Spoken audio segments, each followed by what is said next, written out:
उसके माता पिता उस समय तो वो वाल्मीकि घर में जन्मे थे, नेक्स्ट जीवन उनका ब्राह्मण के घर में हुआ और दोनों का फिर पति पत्नी का संयोग हुआ। परमात्मा निसंतान थे, वो उनको संतान नहीं थी। परमेश्वर उनको 2.5-3 वर्ष के बच्चे के रूप में मिले, लेकिन वो उनको घर ले आए। सब जगह आसपास सबको बताया किसी का बालक हो, किसी का बालक हो।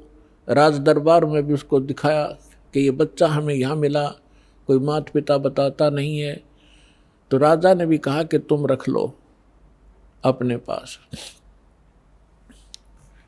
कोई कभी आएगा किसी का होगा तो दे देंगे। तो परमात्मा उनके घर रहे, 6 महीने तक उनके पास रहे और परमात्मा उनको कहा करते बैठ के आसन पे कि आओ बच्चों, मेरे से नाम लो, दीक्षा लो, भजन करो, ये 2 दिन का जीवन है। तो वो माता पिता उसने धमकाते, तू हमारा दादा पाक गया हैं, हमने बच्चे बोलता है। एक आधी बार उनको खुरका धमका दिया। जब देखा कि ये नहीं मान रहे हैं, अंतर ध्यान हो गए। जब वो अंतर ध्यान हो गए तो उस बच्चे में मोह घना हो गया था। तो सारा जीवन उनका उसी की याद में बीत गया। अगला जन्म उनका फिर ब्राह्मण और ब्राह्मणी का हुआ। काशी के आसपास उनका जन्म हुआ। गौरी शंकर काशी में उसका नाम गौरी शंकर था, वो काशी बनारस में रहता था। उसकी पत्नी किसी आसपास के गांव में जन्मी, उनका संस्कार संयोग हुआ। तो काशी के अंदर गौरी शंकर, वही सुदर्शन जी के पिताजी गौरी शंकर ब्राह्मण हुए और उनकी माता सरस्वती नाम से गौरी शंकर के साथ पत्नी रूप में रही। गौरी शंकर जी भगवान शंकर के बहुत पुजारी थे और नेक आत्मा थे। पुण्यात्माओं, ये पिछला स्वभाव संस्कार चाहे किसी मजहब धर्म में जन्म ले इंसान, उसके साथ रहता है। अब वो ब्राह्मण कुल में जन्मे थे और ब्राह्मण काशी के तो तकरीबन उनका व्यवसाय यही था, रोजी रोटी बनाना, दुनिया को बहकाना, जंतर मंतर बताना, श्राद्ध निकलवाना, पिंड भरवाना, अटपट करना। लेकिन उनकी आत्मा नहीं मानती थी। वो केवल भगवान शंकर की महिमा गाते थे, शिव पुराण की कथा सुनाते थे। उस कथा से जो भी पैसा आ जाता था निर्वाह करते थे और शेष बच जाता था उसको भंडारे में लगा देते थे, संग्रह नहीं करते थे। जिस कारण से उनकी इस क्वालिटी से, इस गुण के कारण आम हिंदू के में उनके प्रति आम हिंदू की एक विशेष जो आस्था थी, जुबान पर चढ़े हुए थे सबके कि बड़ा नेक आदमी है, कोई लालच नहीं करता है, निस्वार्थ कथा सुनाता है। और जिस कारण से अन्य जो रोजी रोटी वाले ब्राह्मण थे, वो पांडे, वो गौरी शंकर से ईर्ष्या करा करते कि सब इससे की प्रशंसा करते हैं, ज़्यादा लोग इन्हीं की कथा सुनने जाते हैं। तो उसको नीचा दिखाने के लिए वो बहुत प्रयत्नशील थे, लेकिन उनकी कोई चल नहीं रही थी, दाल नहीं गल रही थी। इस बात का पता चला काजी और मुल्लाओं ने। काशी के काजी मुल्ला मुसलमानों को पता चला कि गौरी शंकर हिंदू धर्म का घना प्रचार कर रहा है। और उनको ये भी मालूम हुआ कि अन्य जो ब्राह्मण हैं, जिनको सभी गुरु रूप में मानते हैं ये हिंदू लोग, वो इससे ईर्ष्या करते हैं, इनके साथ नहीं है। जिस कारण से उन दोनों को, गौरी शंकर और सरस्वती को, वो निसंतान थे, उनका बालक बच्चा नहीं था कोई भी, उनको जबरदस्ती मुसलमान बना दिया। अपना जूठा पानी उनका सारा छिड़क दिया, उनके मुंह में डाल दिया। 10-5 हिंदू खड़े होकर देख रहे थे ब्राह्मण, उन्होंने जाकर सारा अनाउंसमेंट कर दी कि गौरी शंकर मुसलमान बन गया है, उसके घर नहीं जाना है, उसको अपने घर नहीं आने देना है, इसको गंगा में स्नान भी करना बंद कर दिया। गंगा घाट पर जहाँ ब्राह्मण लोग नहाया करते थे वह मुसलमानों को अलाउड नहीं था स्नान करना उस गंगा में, और मुसलमान लोग इस गंगा की गणी परवाह भी ना करा करते नहान को विशेष, क्योंकि उनके उस इतिहास में है ही नहीं। तो गौरी शंकर सरस्वती विवश हो गए, उनका नाम बदल दिया, गौरी शंकर का नाम धर दिया नूर अली, और सरस्वती का नाम रख दिया नियामत। अपभ्रंश करके उनको सीधा नीरू और नीमा कहने लगे। अब कोई भी हिंदू उनके पास कथा सुनने नहीं जाता था, शिव की कथा वो कर नहीं सकते थे क्योंकि मुसलमान बन गए थे। रोजी रोटी निर्वाह की समस्या सामने आ खड़ी हुई। उन्होंने देखा कि पैसा हमारे पास नहीं है, कोई व्यवसाय कर नहीं सकते, तो उन्होंने सिंपल सा तरीका खोजा जो बगैर पैसे से कोई धंधा शुरू हो। तो कपड़ा बुनने का कार्य शुरू कर दिया। उसमें कुछ नहीं करना, 4 डंडे से गाड़ने होते हैं, 5-4 बस, वो जंगल में से काट लाए और चूल्हे का काम शुरू कर दिया। वो निसंतान थे, संतान नहीं थी। ऐसे ही कुछ समय और बीत गया। वो भले ही मुसलमान बन गए थे, लेकिन भगवान शंकर की आस्था श्रद्धा वो भुला नहीं पा रहे थे। जब भी कोई आपत्ति आती थी तो भगवान शंकर से अर्ज किया करते थे। अब गंगा घाट पर स्नान करना बंद करवा दिया। प्रतिदिन स्नान करने का स्वभाव उनका बना हुआ था। उसके लिए उन्होंने एक स्थान खोजा जो लहर तारा नामक एक स्थान था, जहाँ पर बहुत बड़ा एक सरोवर था, लहर तारा सरोवर, और उसके अंदर गंगा का ही जल वर्षा के समय में लहरों के द्वारा गऊ घाट के ऊपर से जहाँ पशु जल पिया करते थे वो किनारा कट जाता था, और गंगा पहले बहुत फुल समीप पर चला करती थी वर्षा घनी होने पर 4 मास तक चौमासे में। तो उस गऊ घाट के ऊपर से पानी और फ्लो होकर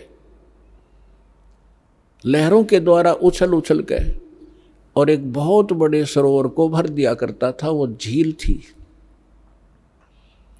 और फिर उसमें सारा वर्ष जल निर्मल रहता था।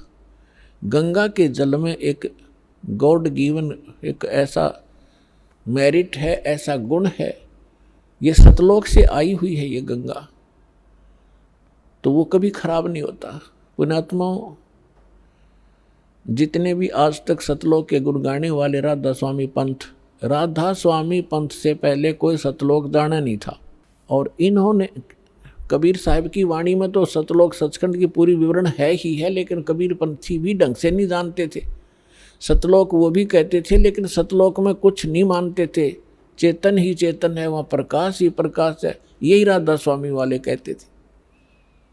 और ये धन धन सतगुरु सच्चा सौदा जय गुरुदेव। और निरंकारी तो कहते हैं भगवान निराकार है। और किसी हिंदू से पूछ ले, किसी मुसलमान से पूछ ले, किसी इस सिख या ईसाई से पूछ ले, परमात्मा को वो निराकार बताते हैं। अब सच्चाई, जिन महापुरुषों ने भगवान को देखा, फिर इस दास पर रजा हुई। अब वहाँ क्या सारी सृष्टि ऐसी है जैसी यहाँ पर है, ये डुप्लीकेट है और वो ओरिजिनल है। वहाँ पर ये 5 तत्वों से बना हुआ कोई मटेरियल नहीं है, एक तत्व से बना हुआ। जैसे 5 तत्वों से यहाँ ये शरीर बना हुआ है। अब इसमें कोई तत्व दिखाई नहीं देता, ये 5 तत्वों से बना है। मृत्यु के उपरांत इसको जब सभा किया जाएगा, ये अपने अपने तत्वों में बट जाएगा। इसी प्रकार वहाँ एक तत्व से सारी सृष्टि, सभी पदार्थ एक तत्व से, काजू किस्म सेब संतरे ये अनार एक तत्व से, हमारा शरीर एक तत्व से, तो वहाँ केवल एक नूरी तत्व से ही बना हुआ होता है। तो वहाँ ये सुंदर सरोवर जो अमर सरोवर हैं, वहाँ से सतलोक से ये गंगा आई है। परमात्मा ने एक सैंपल भेजा है कि हमारे लोक में ऐसा मटेरियल है, ऐसा पदार्थ है जो कभी खराब नहीं होते और वहाँ तो लोक ही बहुत सुंदर है, वहाँ तो खराब होने का मतलब नहीं। और यहाँ इस गंदे लोक में 10 दिन में पानी में बदबू हो जा, और यहाँ पर गंगा का पानी जल खराब नहीं हो रहा। ये सतलोक से आया हुआ ये मटेरियल है, पदार्थ है। तो ऐसे दूधों की नदियाँ वहाँ सरोवर भरे हैं, दही के सरोवर भरे हैं, वहाँ पर शहद के सरोवर भरे हैं, हर तरह के पदार्थ हैं। और सदाबहार फल हैं, सदाबहार वृक्ष हैं, सदाबहार वहाँ पर ये बेल बूटे हैं, लता हैं। तो पुण्यात्माओं प्रसंग चल रहा है, वहीं पर आते हैं।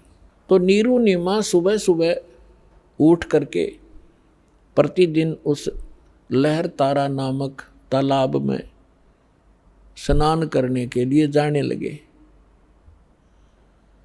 रूटीन बना हुआ था, गर्मी का मौसम था, जैसे ज्येष्ठ सुदी पूर्णमासी गर्मी का मौसम।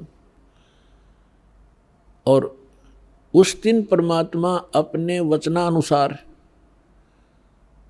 जैसे सुदर्शन जी से कहा था, बेटा तू चिंता ना करे, मुझे टाइम तो कितना लगे तेरे माता पिता को मैं पार करूँगा। जिस कारण से वो बोला, भगत सुदर्शन यहाँ की इच्छाओं को त्याग सका, नहीं तो उसके गल में या एक फांसी और गल गई थी। यही बहुत थी उसको यहाँ काल के लोक में फंसाने के लिए। लेकिन पुण्यात्माओं परमात्मा कहते हैं, मेरी शरण में जब आप आ जाओगे, फिर मेरा काम है, तुम मेरी मर्यादा में रहना, मुझसे दूर ना होना, फिर मैं आप करूँगा तुम्हारे सारे काम। कैसे तुम्हें पार करना है वो फिर मेरी ड्यूटी है।